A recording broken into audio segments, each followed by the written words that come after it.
nugalėk gerumu. Kaip mes pasakysime?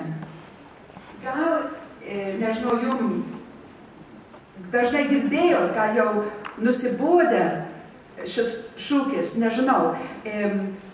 Labai esam su tuo šūkiu susigyventi, atsiprašau, aš matai, kaip aš jaudinuosi, atsiprašau, tuoj pat man bus gerai. O. Nieko nepadarysi, aš žmogus. Ačiū. Matai, vanduo viskas gaivina kaip viešpats, labai gerai. Taip, blogį nugalėti gerumu. Ir kai sakė kalbėti apie tą šūkį, aš pradėjau mąstyti iš tiesų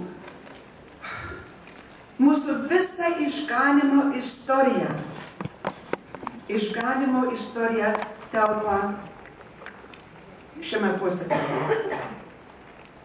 Blogį nugalėk gerumu.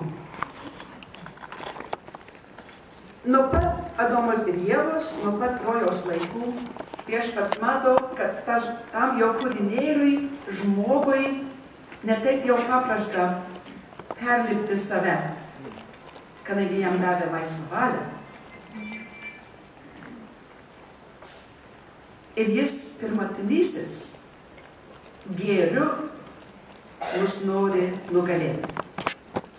Didžiausia gėrė mums duoda savo sūnų, kad kažkaip nugalėti tą blogį mumyse, kai mes jį priimam, su juo gyvenam.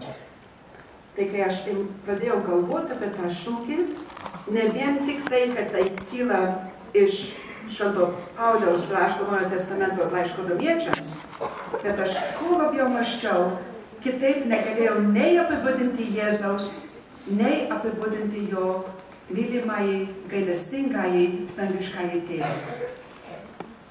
Nuolat žiūri, kaip tą blogį nugalėti meilę gerumu.